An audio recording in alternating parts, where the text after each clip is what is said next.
Sa ating lahat, Team EDC, naway nasa mabuti po kayong kalagayan. So, marami nga po ang napahanga sa taglay na kabaitan ni VMC. Yung tipong siya yung tinutulungan at nagagawa po niya mag-share ng mga blessings sa kapwa po nating mahihirap. So, grabe yung pagka-humble po talaga ni VMC. Masasabi mo, kaya pala napakaraming biyaya ang dumarating sa kanya. Kaya pala mas lalo siyang binibless. Kasi nagsishare siya ng blessings. Never mong nakitaan na nagmalaki siya, nagmayabang siya, bagkos nagiging down to earth po siya, diba? Masasabi mo, ay, deserve mo yan, Beyonce.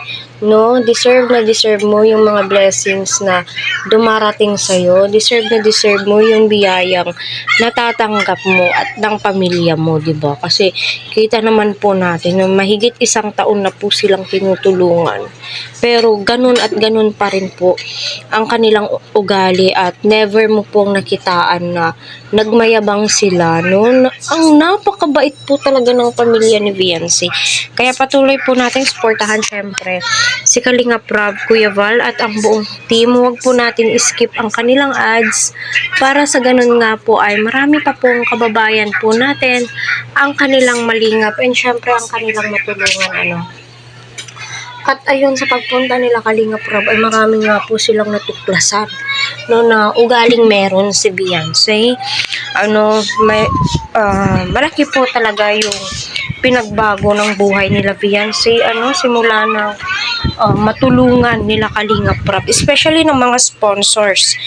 Sila po yung isa sa mga dahilan.